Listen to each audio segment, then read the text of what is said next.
Ал оқушылар, біз сонымен алдыңғы сабақтан нені білдік? Алдыңғы сабақтан нені білдік? Сабақ тақырыбы бойынша, сабақ мақсаты бойынша. Диана, сіз орындап болдыңыз ба? Иә. Жақсы. Ендеше мәтіндерді түзету, редакциялау, сосын қыстырма сөздер бойынша сіздің түсінгеніңізді кішкене қорытындылап жіберсеңіз. Олай болса, қыстырма сөздердің мәтінде кездескен кезде, мәтіннің алдында кездескен кезде, одан кейін түбір қойылатынын, мәтіннің ортасында кездессе екі жағынан түбір қойылатын, ал ең соңында кездессе алты жағында үтір қойылатынын білдік.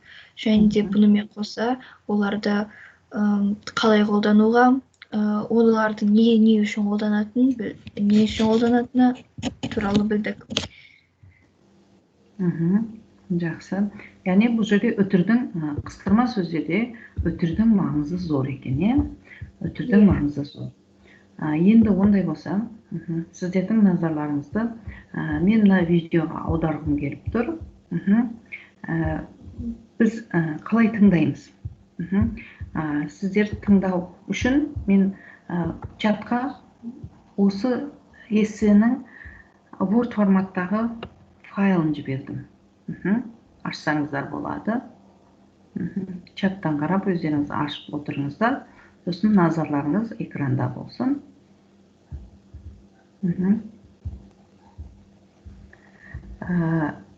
Word файлды аштыңыздар ғой, иә?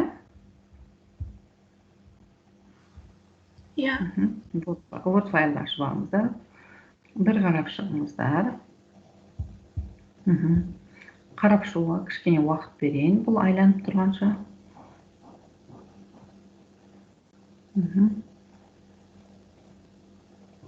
Документтің ішінде не бар екен? Қандай құжат жіберіппін? Эссе туған жер. Туған жер туған жер. Жазылған эссе, иә? Иә. Сәлеметсіздер ме? Енді туған жер жайындағы эссе. Ал енді қарайық. Бағана біздің айтқан қыстырма сөздеріміздің осы жердегі маңызы қандай екен? Эссе жазудағы. Құрметті оқушылар, мұнда мен сіздерге туған жер тұғырым деген тақырыпта жазылған эссемен таныстыра кетейін.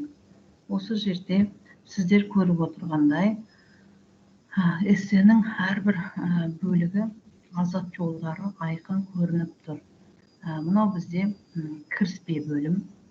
Мынау бізде талқылауға арналған негізгі бөлім. Негізгі бөлімнің өзі біріншіден, екіншіден, үшіншіден, яғни тағы бір айта кетерлігі деп, сондай бөлімдермен әрқайсысы бөлініп тұр.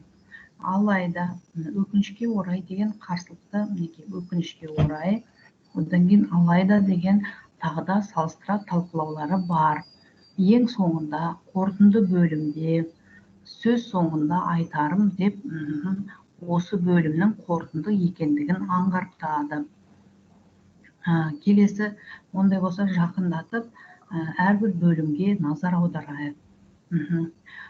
Туған жер тұғырым деп басталған тақырыптың өзін мына жерде қайтадан перифраз жасайды, немесе нақтылай түседі. Яғни бұл бізде магнит сөйлем деп аталады. Әрі қарай осы туған жердің адамның тұғыры екендерін мына жерде қуаттаушы сөйлемдер берілген. Келесі, осы туған жердің тұғыры екендігін мына жерде қорытындылап кетеді.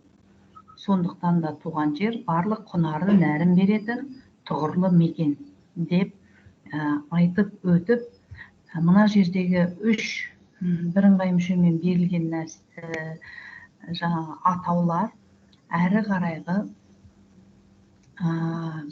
эссенің әрі қарай талданатын үш негізгі мәселесі екендігін аңғартады.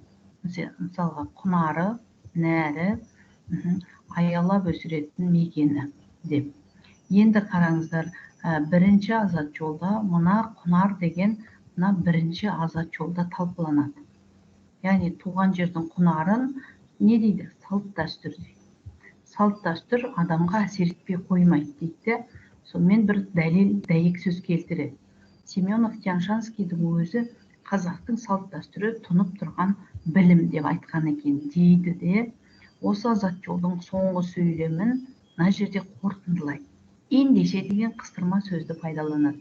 Ендеше салтымды сақтау менің адам болып қалыптасуымдағы ең бірінші кірпіш болмақ деп айтады. Келесі азат жолда мына жерде берілген нәрі, кіріспеде айтылған нәрі. Бұл туған жердің нәрін оқушы ананың сүтімен, сіңген тілге, ананың үнімен құлаққа сіңген тарихымызға байланыстырады. Сөйтеді тарихтағы бейбарыс, одан кейін жаңағыдай осы туған жердегі арнаған, туған жерге ән арнаған, туған жерге өлең арнаған ақындарды, композиторларды келтіре кетіп, өзінің ойын Қасым Аманжоловтың сөзімен осы азат жолда түйіндейді. Мінекей, азат жолды тағылап кетті. Енді үшіншісі, алақанды аялайды деп жоғарыда айтылған болатын. Сонда алақанды аялаудың бір белгісі бұл өркен гранты деп айтады. Өркен грантына мен ризашылығымды білдіріп, мен де болашақта Айдын Рахымбаев сияқты өзімнің туған жеріме қызмет еткім келеді, мынаны дамытқым келеді, мұражайды, көптеген мәдениет орындарын, табиғатты дамытқым келеді. Сөйтіп дейді, мына жерде қорытындылап кетеді. Алматымның қайта жасаруына еңбек етемін дейді. Одан кейін салыстыра талдау үшін өкінішке орай деп мына жерде сандық дерек келтіреді. Сандық дерек келтіреді, және оны Егемен Қазақстан деген газетпен байланыстырады, нақты дерек келтіреді. Одан кейін тағы да алайда деген қарсылықты шылау арқылы жаңағыдай тағы да бір салыстырмалы түрде деректер келтіріп, Назарбаев университеті болашақта жұмыс жасап жатқан қызметкерлерді осы жерде еске салып өтеді. Одан кейін олардың қайтадан туған жеріне пандемияның қайтып келуі әсер етіп жатқандығына өзінің ойын түйіндеп өтеді. Сонымен сөз соңында айтарым деп қыстырма сөзбен келтірген қорытындысында туған жерде жер болмас, туған елде ел болмас деп мына бағанағы жаңағы кіріспені көшіріп әкеледі де, былайынша ойша көшіріп әкеп мына жерге қондырады. Қондырған кезде, яғни түйіндейді. Ондай болса туған жері адамның тағы да перифразы. Тек қана тұғыры емес, жұмақ мекені өсіп, өніп, қайтадан қонатын тұғыры деп осы жерде перифраз жасайды да, ендеше түп тамыр әлсізденбеу үшін адам осы жерде тұру керек деген сияқты, маңызды. Одан кейін егер мұндай мәселе туындап қалатын болса, онда шешу жолын ұйымдастырады. Яғни туған жерді қадірлеуге бағытталған шараларды жиі өткізіп тұру керек дейді. Одан кейін барып ең соңында болашаққа қарай бағыттап жібереді.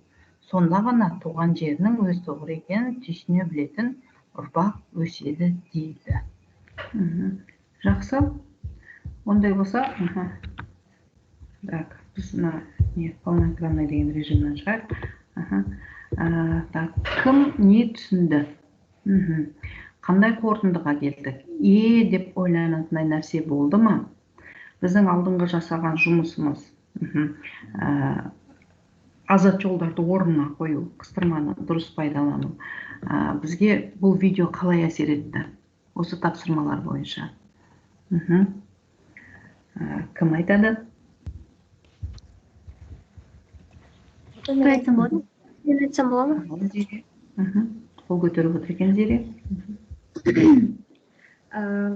Маған бұл видеоролик жақсы көмектесті. Мен нақты қай жерлерге өтірік қою керек екенін білдім. Бұл біздің бұрын өткен тақырып болған үшін ондай қатты қиындық тудырған жоқ. Жақсы, рахмет Зере. Сіз, яғни бүгінгі алдында біліп алғаннан кейін ережелерді біліп алғаннан кейін бұл менің түсінігіме өте қатты қиындық келтірген жоқ деп кері байланыс бердіңіз, иә? Рахмет. Ақерке, бұл көтеріліп отыр екен. Бұл видео ролик маған өте қатты ұнады. Мен енді эссені қалай толықтырып, қалай ойымды нақтырақ жеткізуді білемін. Менде бұрын орфографиялық қателер онша бола білмейтін, бірақ сонда да қарап, одан әрі нақтырақ түсіндім. Яғни бұл видеодан қарап сіз ойыңызды одан сайын нақтыладыңыз, иә, Ақерке? Жақсы. Ал енді біздің орындаған жұмыстарымызға назар аударайық. Мен ашық болғанша тағы бір айтайын деген оқушы бар ма екен? Деп түсінген нәрсе бар ма? Кім айтам дейді? Мен айтсам бола ма, Қазына? Қазына айта ғой. Бұл эсседе өз ойын айқын жеткізу үшін автор түрлі шығармалардан, атақты шығармалардан үзінді және де сандық дәлелдер қолданылған. Өз ойын айқын жеткізу үшін бұл жерде қыстырма сөздер, жаңағы қарсылық сөздер қолданылған. Алайда, бірақ дегендей сияқты. Менің басты түсінген жерім, кіріспе қорытынды бөлімде жазатын кезде жаңағы айтылған перефраз дегенде кіріспе бөлімнің перефразы жазылады. Яғни, сіз осы жерде өз түсінгеніңіз, иә, кіріспе бөлімі перефразбен тақырыпты перефраздап жазылады деп, иә? Жақсы. Қорытындымыз кіріспені перефраздайды, иә? Яғни түйіндейді деген сөз. Ал енді Жанияның жұмысына назар аударайық. Мен бұны қалай үлкейтсем екен? Қойын. Экран көріп тұр ма? Иә. Апай, шрифт аласыз ба? Или үлкейтілмей ма? Шрифт. Шрифт ма? Шрифтті Жания жазған екен. Енді қарап жіберейік. Осы жерде не қате болып жатыр?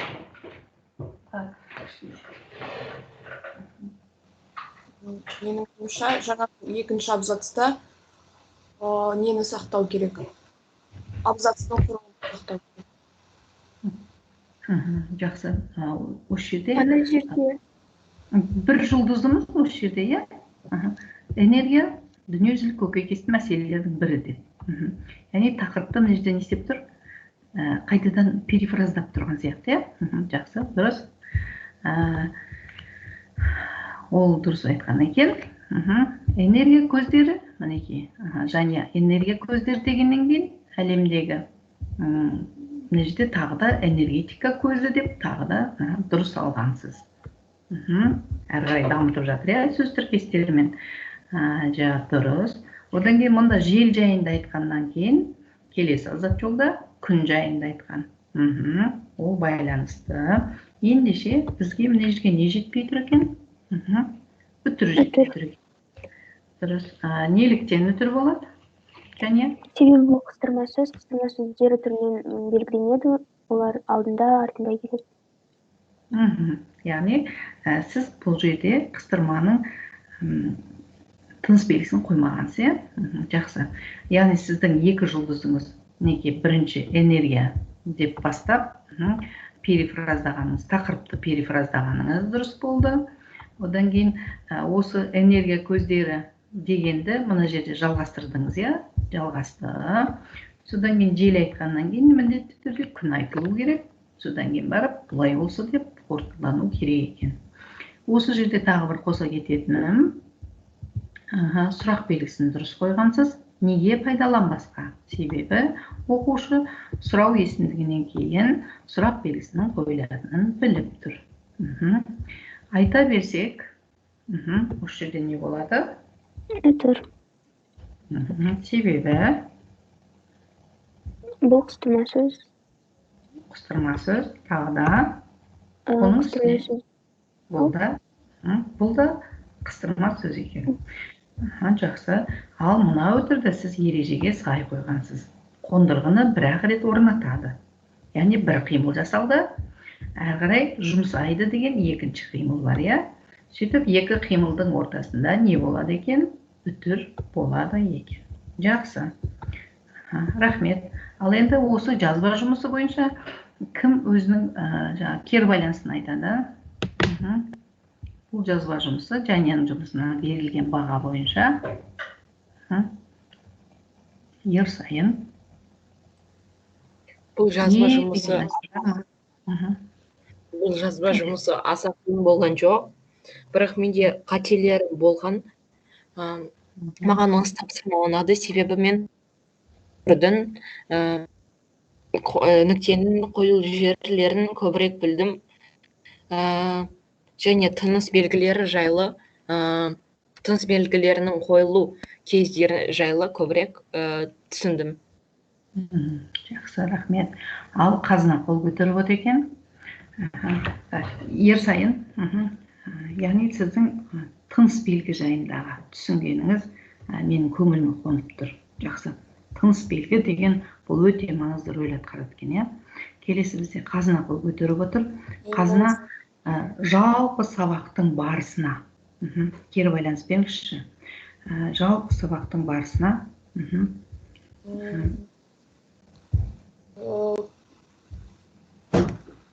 Сабақтың басында біз осы бір тапсырманы істеуге шешкен едік, яғни абзацтарды өз ретімен қою. Менің ойымша бұл біздің ойлау қасиетімізді, дұрыс ойлау қасиетімізді дамыта алады. Яғни біз өзіміздің логика дейді ғой, соны қолданып